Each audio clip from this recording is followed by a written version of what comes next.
everybody.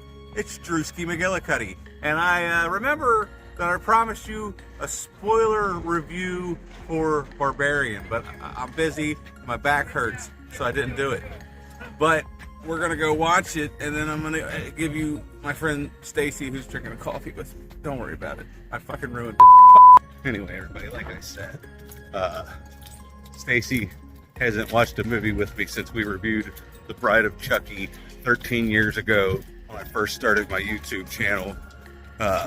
Hopefully I don't get copyrighted because of this music. Otherwise, I'll try to just mute everything and then try to remember what I was saying and do the Godzilla thingy where I talk but my mouth doesn't move to it or something.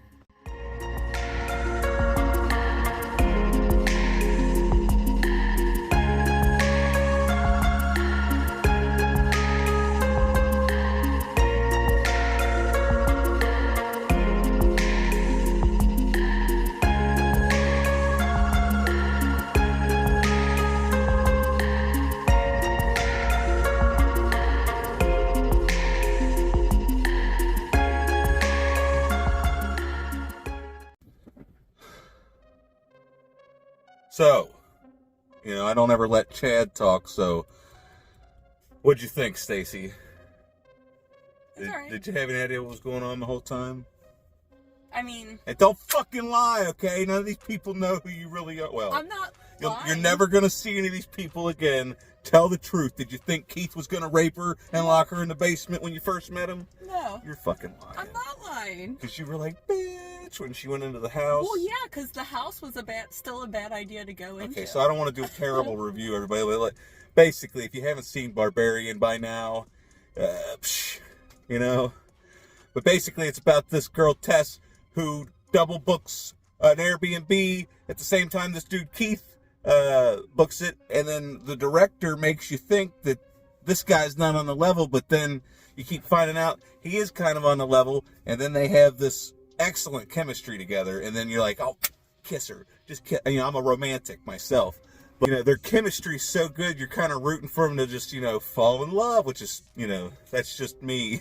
It was a horror movie. It was a horror movie, and you knew they weren't going to fall in love. One thing was going to lead to another, but one thing does lead to another, and Tess goes off to her interview. She comes back, and she goes to tinkle, and there's no toilet paper in the house. So she can't find the toilet paper, so she finally opens the basement door and looks down, and there's toilet paper at the bottom of the steps. Ain't there toilet paper at the bottom of the steps? Lots of toilet paper.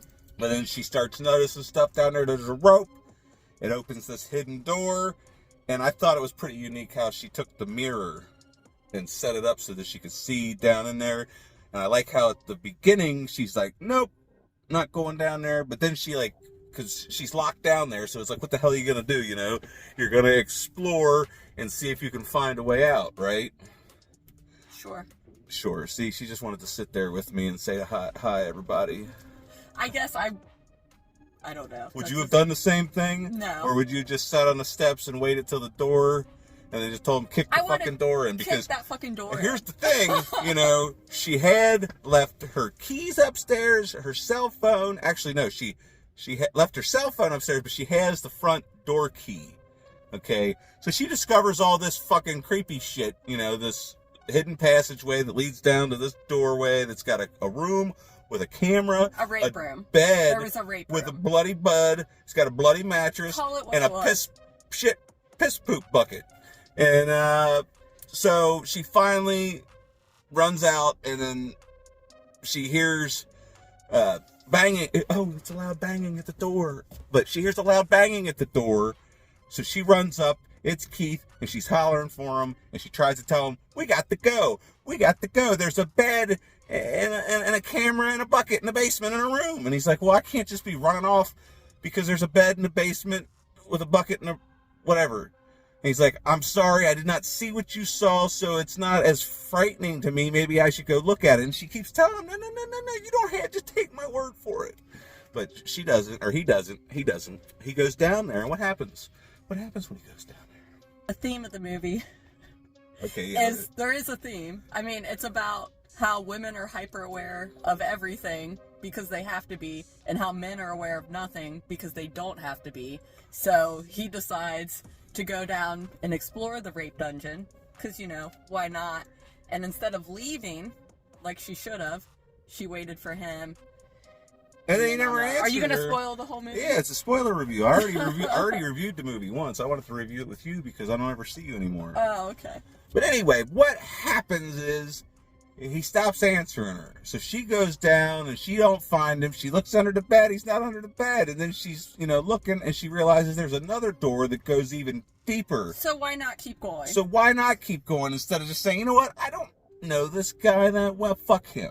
You know, get the fuck out of there. That's one of the only... Well, I can't really say it's a stupid decision because, you know, she's a good person. She's got a good heart and she, you know, wants to help him because, you know, they did have a great night together. Did I mention that? They have a great night together.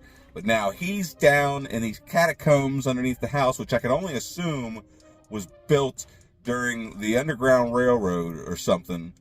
But I want to go back a little bit and talk about how this movie opens.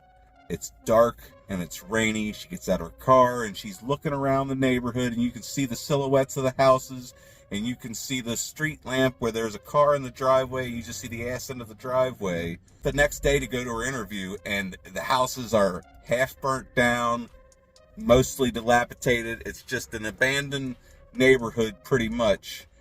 And then the car you saw in the silhouette that looked like a nice car, it was sitting there on fire, and I thought that was fucking genius. You know, just the directing and the way they just filmed where you couldn't really tell what the neighborhood looked like. And then Keith had mentioned how bad the neighborhood is.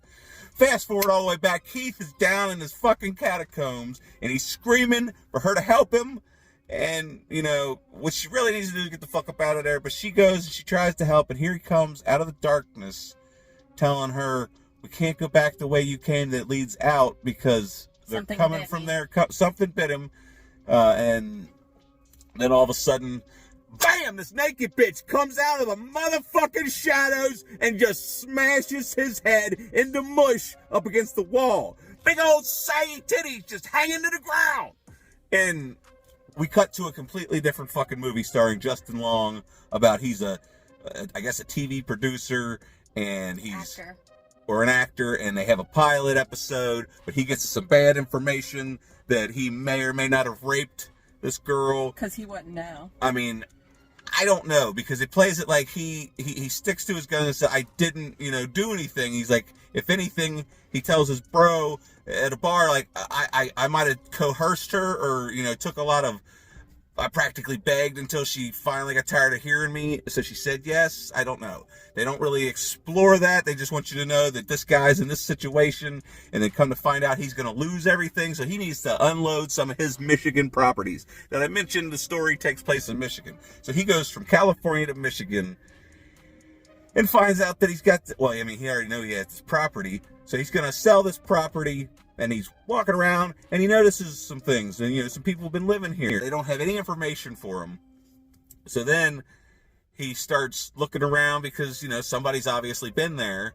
And I can't remember what gets him to go down into the basement. Oh, I guess he hears a noise. When he initially came in the house, the basement door was propped open. Well, and when he got there, he closed it. But then when he saw all these people's stuff there, he thought maybe they were in the basement. Because when he got there, then he opens the door and he's screaming, come up here, I have a gun. If you come up, I'll let you leave, blah, blah, blah, blah, blah. Fast forward, he goes down there, realizes that the bulb doesn't work, and he sees how she had the mirror, which I thought was genius. I don't know if I said that, but the light transfers down the hallway, but the light bulb was out because he left the light on, and it burnt out. So then he starts to Google whether or not underground unfinished stuff adds to the value of a property, which is hilarious because, like, when Tess went into the basement, it was like, oh fuck, you know, and then when he goes into the basement, it's like, oh fuck, look at all this extra square footage, and it's him walking around with a fucking tape measure, measuring this shit to see if he can get any more money out of this property, when he finally keeps going deeper and deeper and deeper, and then realizes he done fucked up, okay, and then he comes across this room where there's a videotape of a, you know, woman breastfeeding a child, and then something gets him with the, which is one of the most tense parts of the movie, the whole tape measure scene.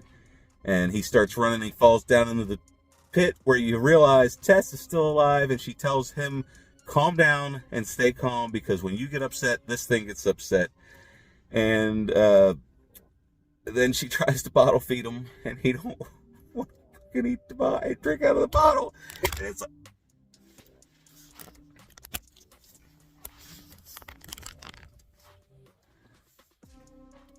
And it's like, you should have just drank out of the bottle, bro, because option B is kind of a lot worse. Wouldn't you say? Huh? I need your professional opinion. I was just... Anastasia. From the moment he went down in the basement, I was just hoping she'd bash his head up against the wall. So I don't think I felt any of the tension. She's on team. He probably did rape her. I'm on the team. I'm not really sure. I didn't even get to hear her side of the story. God. It's all through, telephone conversation by third party. But still, you come to find out that he really is a piece of shit, and he kind of was questioning himself the whole movie probably. Am I a bad person or am I a good person? Well, we find out that he's just kind of a piece of shit, because Tess eventually escapes. Mother drags him down, and she goes and she breastfeeds him. She actually, I noticed it this time. I didn't notice it the first time, but she squeezes that shit into his mouth while Tess is escaping, and she gets out of the house. And there's another thing. We're going to go all the way back, because when she gets back from her job interview, there's this crazy seeming homeless person that's screaming, "Hey, little girl! Hey, little girl!" And she fucking runs, and it's a tense ass scene, and she gets into that house, and you're like, whew, thank God. But really, he was just trying to fucking stop her, because as she escapes, he helps drag her out of the window as the mother comes out and then goes back in, because she don't like to be seen in the daylight. And then he basically gives her the, skinny on what's going on. And then there's a great scene where she calls the police and explains all this stuff to them, but they don't want to hear that, because they're more interested in why she doesn't have her ID and the fact that she's all dirty and whatnot and looks like she might be a crackhead.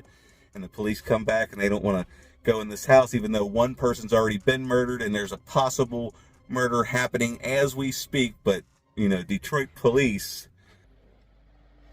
once again, I feel like you're kind of missing the overarching. Hold on, well, you've just been sitting here not saying a damn word. So once I finish off with all the spoilers, I'll let you give the metaphorical overarching theme of the movie. But I'd say about what you just said right then about the police. It's not even so much the police not doing their job because they're Detroit police. It's are you trying to say it's because they're men?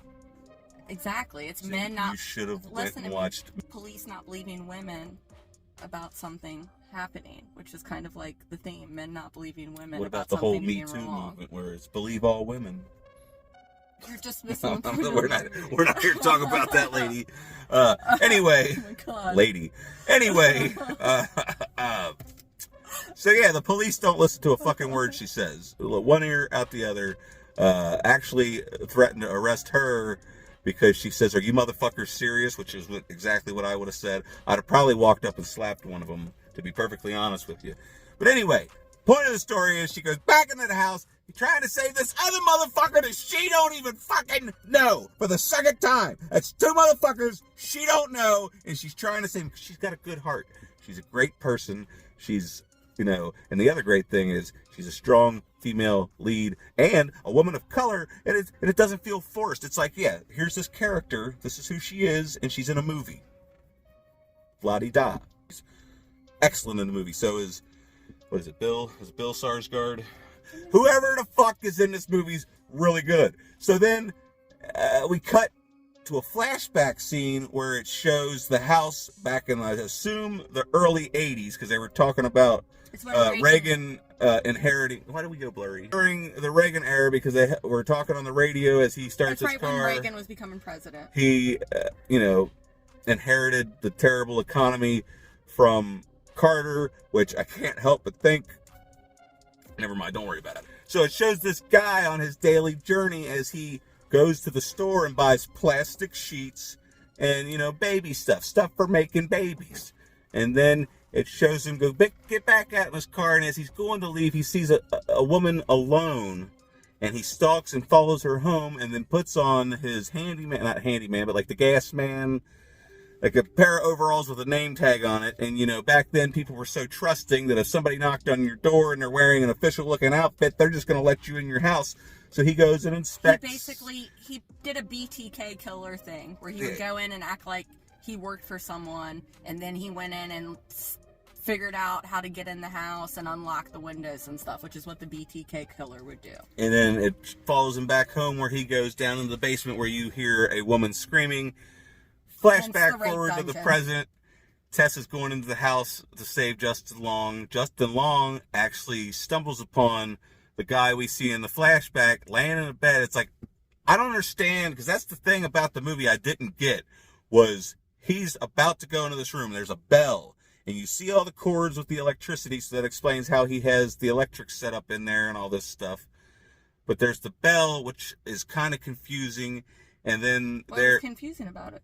I was just, why is there a bell, and why is the mother afraid to go into the room where he is, when that's supposedly her father or something? Why did you think that she was afraid to go in there? Because she was, leading up to him, had him cornered, saw that he was at that door, and then she slowly crept back into the shadows and went away. And then he goes in and discovers the guy, and it's filthy. She was getting hit by the car upstairs by Tess when he went into that room. No, he was walking down the tunnel, discovered the door, and then that's when she went back. Maybe because that guy is also her rapist father? Well, yeah, obviously, because the homeless guy said that he always took women down there, and he would started making babies with them, and then he would even make babies with the babies and make copies of copies of copies, and that's how we get the mother. So there's a lot of unanswered questions in this movie, in my opinion. What's unanswered? Like, what the hell? How did that thing end up being that thing? They didn't really explore. I mean, they kind of put it in your head, because it shows Justin Long find all these videotapes. It's videos of the rape. Yeah, him raping and, all this stuff. And it's like all these different women's names. There's an old lady. There was Toothless. Basically, there's this crazy... the redhead from... There's this crazy inbred woman who, from like 10 generations on, who's been locked in a basement with this dude. So she's just... And the only movie she has to watch is this breastfeeding video. She's just nuts, that he got from the market. As you would be. She's nuts. She's angry. How'd she get to be so strong, though? She rips motherfucker's arm off and beats him to death. Probably from all the milk. Got milk? Because apparently it does a body good. That's true. Is she drinking her own milk? Makes a body strong. I mean... But my other question is, I guess he knew that, it was like, this dude gets out, gets the police down here, he's going to end up in jail, which is like, who wants to live in an underground room that smells like old man and ass? I guess it. Because, Justin Long was walking around in there like this, so I can't imagine it smelled good. And then, like I said, he pulls out a gun, and Justin Long thinks he's going to shoot him, and then he shoots himself in the head, in which Justin Long takes the thing, and then she even called it, which I didn't see it happening the first time I watched it, but as soon as he picked up the gun, he's like, he's gonna shoot her, isn't he? And I was like, God damn it. I was hoping that this movie wouldn't have any predictability at all, because, this is one of those movies where you think you know what's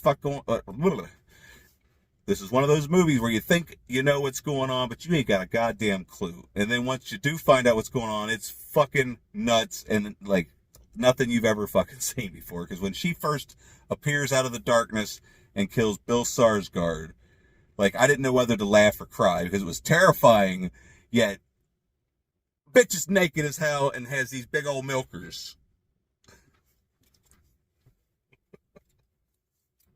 So then we get to the final act, because like the first act of the movie is completely different than the second act of the movie, and then, we get to the finale where they make it out of the house, and they have nowhere to go other than down to where the homeless man is, and he's gonna, protect them. They're safe for the night, or so they assume, because right as he explains that he's been there for 15 years and she ain't never bothered him, whoa, God, that's when she rips his arm off and beats him to death.